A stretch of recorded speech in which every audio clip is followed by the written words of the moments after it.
Bismillahirrahmanirrahim. Assalamualaikum warahmatullahi wabarakatuh. Waalaikumsalam warahmatullahi wabarakatuh. We Iwot kedatangan tamu, seorang pendidik, dan kalau saya boleh katakan beliau adalah seorang pengamat yang selama ini aktivitasnya mengamati masalah politik dan sosial di Republik ini. Saya Buyung Ishak berterima kasih atas kehadirannya, Bang. Ya. Jadi kami berharap Anda tetap bersama kami. Tolong disimak apa pesan dan kesan yang disampaikan oleh beliau. Ngomong-ngomong, Bang, ada pertanyaan. Ya. Saya mendapat WA dari teman-teman alumni UI ya, seluruh Indonesia itu banyak nanya, yang di daerah terutama. Apa sih mahasiswa itu ada demo, kenapa? Ada apa? Memang Prabowo ini salah langkah apa gimana? Padahal katanya korupsi dia lakukan, ya. Tanah-tanah negara yang tadinya dicolong oleh Taipan udah diambil alih. Masalah korupsi ya. Selain itu apa sih yang bisa kita sampaikan untuk sementara, untuk awalnya, Bang?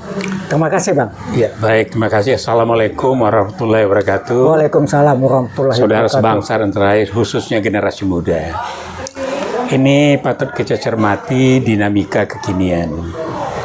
Masalah ini tidak hanya berada di NKRI, tetapi juga secara global terjadi krisis yang sistematis. Masalah ekonomi, masalah ketahanan negara, masalah peperangan, dan sebagainya, yang tentu saja mempunyai dampak terhadap Republik Indonesia.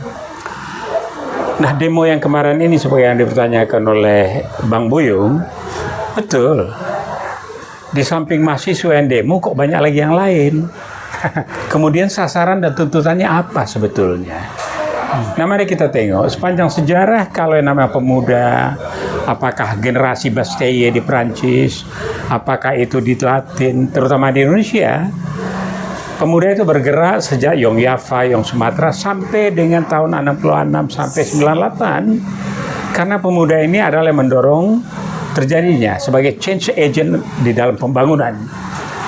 Nah, kita melihat sekarang, ya, yang di demo itu adalah kondisi menyampaikan perasaan yang mereka rasakan, ya. Gitu, Bang Buyung. Ya, tentu saja ini hak konstitusi. Dan itu jadi dibenarkan. bukan makar ya? Ya, bukan makar, bukan. Jadi pemerintah Ya, cuma saja kalau ada anarkis tertentu, sengaja maupun direkayasa, itu pun harus diselidiki dulu. Ya. Apakah ini rekayasa atau ada yang menunggangi atau menumpang dalam demo tersebut. Nah, kita tahu sasaran daripada anak muda ini adalah ingin melihat dan ingin merasakan terjadinya tindakan dan perubahan terhadap kondisi, ya enggak? Bancaan rezim yang lalu. Kalau Ubaidillah Badrun mengatakan rezim yang lalu pada akhirnya saja itu bancaannya hampir 900 triliun, 30% dari APBN. Gila ini katanya. Itu Ubaidillah Badrun. Dia ingin mengejar siapa itu?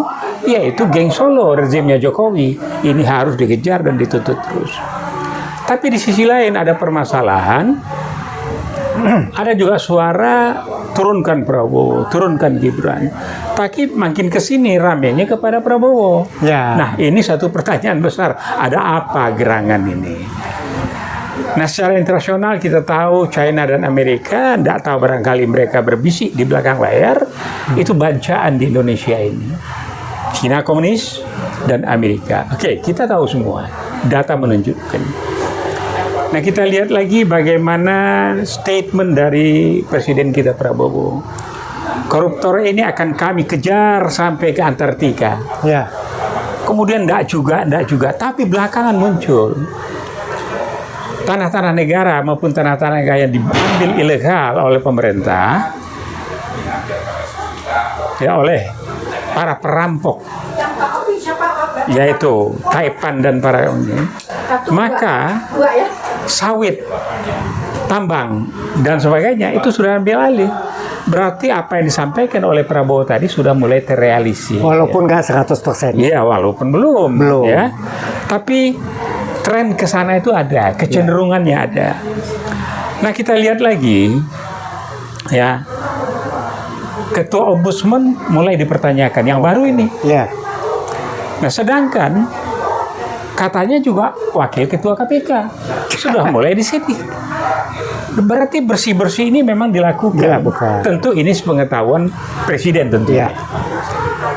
Nah, sedangkan yang lainnya kita lihat di mana yang luar biasa transparannya korup yang dilakukan di dalam MBG. Sedangkan MBG ini dipertanyakan. Kalau saya idealnya adalah saya pahami MBG ini ada. Saya pernah di Eropa. Akhir 75 saya sudah di Eropa.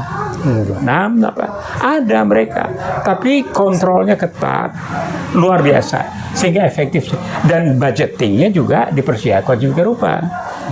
Nah, jadi itu yang dipertanyakan dan ternyata kakapnya sudah ditangkap 2 jenderal dan 1 alumni IPB. Katanya tanda kutip HMI lagi. Waduh, dandan itu, ya. Nah, dan sekarang merembet menjadi karena apa? Salah satu jenderalnya bicara teriak dia ingin justice, ya ingin jadi CG, ya, kolaborator justice. Ini dimungkinkan. Jadi untuk itu bahwa ini upaya sudah dilakukan, tapi tentu belum sempurna. Kita tunggu. Kita pemilu masih ada kira-kira 2029, 2006. 2007, 2008. Jadi ada roadmap dan milestone mencapai ke sana. Kalau saja Pak Prabowo dalam kondisi sekarang ini, kan ada 3 pilar masalah kalau pendekatan akademik. Masalahnya adalah fenomena yang ada, itu key area problemnya di mana. Jadi Peter Drucker mengatakan kita cari ini, akar masalahnya di mana. Setelah itu diselesaikan secara Pareto 20-80, mengerjakan yang kecil, menghasilkan yang besar. Nah, fenomena ini dilihat. Nah, mana akar masalahnya itu? Kita lihat banyak masalah MBG, korupsi, geng Solo, ya. Kemudian juga masalah adanya perilaku sebagian dari Percok katanya, ya. Padahal mereka adalah abdi negara dengan pribratannya, ya. Nah, biarlah ini akan berjalan terus. Jadi kalau kita kembali lagi problem solving and decision making, kemudian ada Pareto analisis untuk penyelesaiannya, kemudian menghasilkan mitigasinya. Nah, mitigasi ini namanya mitigasi tidak mutlak selesai semua, perlu tahapan-tahapan. Nah, semoga sabar dan kita lihatlah nanti dalam periode ini bisakah Prabowo membersihkan ini. Nah, untuk itu problemnya apa tadi? Problemnya ada mengatakan sekeliling Pak Prabowo ini memble semua ini, supportingnya tidak baik. Kalau saya bilang bukan memble, Bang. On begitu. Orangnya atau sengaja menghambat. Karena ada titipan daripada rezim sebelumnya. Yang kedua ada problem lagi. Kalau ini selesai, secara domino teori merembet yang lain. Apa itu? Ijazah palsu. Kalau ini bisa, terbukti palsu, maka hal-hal yang merugikan kebijakan yang dilakukan itu adalah kebijakan pribadi. Seperti pengalaman di Malaysia, kita lihat Mahathir, bagaimana dia menjelaskan. Nah, kemudian kita tengok lagi, tadi ada MBG, ada geng Solo, ada korupsi yang begitu besar, ada the inner circle yang kurang efektif. Nah, tapi sekarang yang dahsyatnya, yang kemarin ini rame, ada Indonesia Shell, Indonesia Bayer, waduh, luar biasa. Tapi dengan dioptimalkannya DSI, buat get export, kemudian kontrol terhadap under voice, under price, dan tonasi yang bisa dicermati, insya Allah Singapura collapse. Karena apa? Ini pernah dilakukan. Coba bayangkan, dia tidak punya apa-apa, punya kilang. Dia menentukan harga. Blue Jean dibuat di Pulau Gadung, dibawa Singapura, Balik lagi sini, di sini. kasih balik lagi ke Indonesia, dijual lagi di sini. Masya Allah, ini kelakuan. Inilah permainan oligarki. Oke. Nah, oligarki dan oligarknya ini yang harus ya dulu Pak Harto pernah menghambat, malah minta oligarki berbagilah dengan Bumi Putra. Katanya tidak boleh pakai kata pribumi, bisa dituntut ya. Oke lah, Bumi Putra. Nah, kita lihat Bumi Putra kita ini terseo-seo, ada Abu Rizal Bakri, ada anak singkong ya. Nah, dan sebagainya belum memadai. Dulu ada Hasim Ning, ada Saad Musin Kono, itu yang lama-lama. Sekarang ini habis tidak bergerak mereka. Nah, jadi untuk itu, kalau kita ambil konklusinya, akar masalahnya harus dicabut. Penyelesaiannya secara Pareto, mitigasi dilakukan secara berat, tetapi konsisten dan nah kita harapkan Pak Prabowo dalam ini bisa konsisten untuk menyelesaikan dengan baik. Nah jadi itu Bang Buyung permasalahannya itu. Tadi dibilang Prabowo harus konsisten. Ini pengalaman saya, Pak. Ya. Saya pernah bekerja di beberapa perusahaan asing. Ya. Ya. Baik tambang, baik rumah makan, baik otomotif. Ya. Nah, pada saat saya di tambang, contohnya pernah saya di Bangka. Ya, saya pernah di Bangka di Pasir Timah itu, Bang. Itu Singapura, ya, masih dulu kira-kira 20 tahun yang lalu. Itu dengan Pulau Batam nggak kelihatan, Bang, hanya kelihatan lampu sayup-sayup aja. Nah kemarin ini saya ke Bangka, ke Batam, ada lampu sorot dari seberang pulau itu. Saya lagi minum kopi di situ. Saya tanya, loh itu kok ada mobil dari mana? Dulu kok nggak ada. Itu ke Singapura. Wah, pada saat saya ingat pada saat saya di Bangka, itu pasir kita dibawa pulau-pulau yang Pulau Timbul tahu Bang? Tahu. Nah, kalau surut dia hilang, naik, itu dikeruk semua dibawa dijual sehingga sekarang itu jadi pulau itu dari Pulau Bangka katanya. Coba bayangin. Ya jadi gini, masalah pasir, masalah air, ini sudah permainan lama ya. LSM pun bermain di sana ya. Jadi mereka melakukan reklamasi. Nah inilah strategi yang dibuat kalau kita awali betul. Dulu yang namanya Insinyur Haji Juanda. Ya. Ada deklarasi Juanda mengklaim batas laut. Menjadilah kita sekarang negara 12 mil. archipelago. Kemudian dilanjutkan oleh Mukhtar Kusuma Atmaja. Terakhir oleh Hashim. Hashim Jalal. Yaitu yang putranya wakil menteri, kemudian duta di PBB, yaitu Dino Patijalan. Jadi ketiga orang inilah yang membuat Indonesia ini secara wilayah menjadi negara kepulauan yang paling besar. Nah, dulu Habibie mengembangkan Batam untuk mengimbangi hal tersebut. Menyimani, ya. Tetapi dalam mengembangkan industri strategis ada Krakatau, ada Pindad, ada PT PAL, ada PT DI ya, itu Gatot Kaca, N2T. Kemudian ini dipotong oleh Barat karena takutnya ada 3 pilar, Jerman, Indonesia, dan Jepang. Ini Jepang, Jerman tuh poros itu dulu. Dengan ada Indonesia yang kaya sumber daya yang tidak terhingga, termasuk titanium. Yang kemarin ini juga sempat ditangkap oleh Angkatan Laut, bertonton itu. Nah, jadi kalau 3 ini dulu berkembang, jadilah Indonesia menjadi negara adidaya. Ini yang ditakutkan. Sehingga sekarang Cina komunis dengan gaya kapitalisnya, Amerika dengan gaya otoritariannya, yang sekarang pecah kongsi dengan untuk Eropa Timur dan Eropa Barat, di mana sekarang di Eropa Timur pun bangkit. Karena apa? Di Eropa Timur tuh banyak negara-negara kecil yang di sana banyak minoritas Islam, tapi mereka itu cerdas. Di Bulgaria, di Kazakhstan, di Swedia itu Islamnya hampir 10-15% itu. Cuma tenggelam saja. Nah, sekarang mereka mulai bangkit ya. Jadi dalam tataran dunia baru tidak lagi mengecilkan arti ini, tapi insya Allah kalau memang macan Asia ini tidak mau disebut macan ompong, maka Pak Prabowo harus mencabut ya akar masalah ini.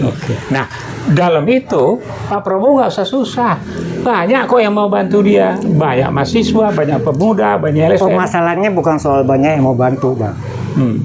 Ya, karena ini kan masalah politik. Ya. Prabowo masih punya utang budi nih sepertinya dengan Jokowi, sehingga menteri pun jadi 100 menteri, katanya mau menghemat, tapi dia nggak mampu buat mengecilkan itu menteri, setengahnya aja 50 aja enggak, 100 Pak. Nah udah berapa biaya?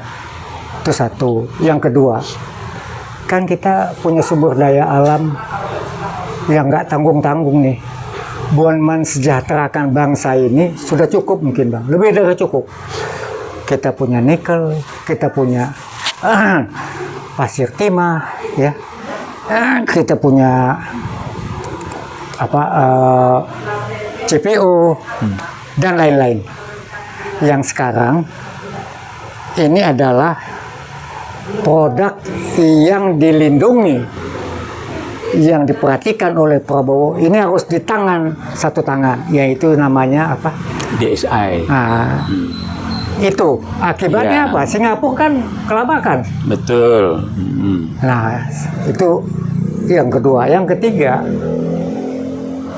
saya pengen tanya sama Abang nih, nanti tolong dijawab. Iya. Peranan oligarki dengan anunya Prabowo bagaimana, Bang? Jadi begini, ini kadang-kadang politik tingkat tinggi yang nggak bisa kita baca juga. Kita nggak usah tingkat tinggi aja, Bang, ya rendah aja, Bang. Rendah aja deh. Apapun begini. Yang gampang dicerna Kalau aja. Pak Harto dulu pernah minta kepada oligarki ini, bagilah, tapi ngilang lawan. Ya. Nah, ada lagi yang ngelawan, Benny Murdani. Waktu di Jerman, apa katanya? Tak gebuk, kata Pak Harto kan? Copot Benny Murdani. Tapi yang oligarki, cuma sedikit copotnya. Nah, sekarang ini, apapun bagi oligarki, to be or not to be. Bagi China komunis, dia harus gigih mempertahankan gini. Bagi Amerika, dia harus dapat kue di Indonesia ini. Dan bagi bangsa Indonesia, should be NKRI, tidak boleh disebut harga mati, karena harga mati itu hanya untuk Allah ya, bagi umat Islam. Jadi NKRI harus bulat dikuasai secara ekonomi, secara politik. Tentu perlu gradually, seperti snowball. Sebab yang namanya pedagang ini tergantung kan. Nah sekarang bagi oligarki yang uangnya sudah luar biasa, dan juga bagi geng Solo yang katanya bertriliun-triliun uangnya, mau dibawa kemana itu? Ya, nah orang Indonesia ini susahnya apa? Kalau dulu bekas ya orang-orang PKI tempo dulu akhirnya pulang juga, ya. Tan Malaka yang 10% PKI ya, karena dia ketua PKI untuk Asia Timur Raya dulu kan, kalau tidak salah negara. Tapi dalam hatinya dia bukan komunis, bukan ateis, ya. Nah kemudian Samaun pulang, Musa pulang dan sebagainya. Jadi balik lagi, insya Allah, ya, sumber daya alam ini dikontrol kembali kepada pasal 33 Undang-Undang Dasar 45. Dan untuk itu, maka ya copotinlah yang 100 menteri itu jadi downsizing namanya. Karena dulu zaman Pak Harto ada span of control. Paling banyak satu orang membawa 7. Jadi kalau misalnya menjadi 30 menteri, jadi kira-kira 210 dirjen dan irjennya. Nah, jadi ini cukup lah. Mudah-mudahan ini sampai kepada Pak Prabowo. Begitu, Puyo. Ya. Jadi begini. Mungkin ini kita sambung lagi nanti, Bang. Ya, baik. Ya. Jadi saran kita itu sama Prabowo harus bersih-bersih, Bang. Ya. Ya, kalau yang tidak kompeten, yang sifatnya hanya politis, udah selesailah. Udah cukup lah mereka 2 tahun udah punya jabatan. Ya, sekarang kita harus, menurut abang didukung apa enggak nih Prabowo nih? Ya begini, so far so good lah.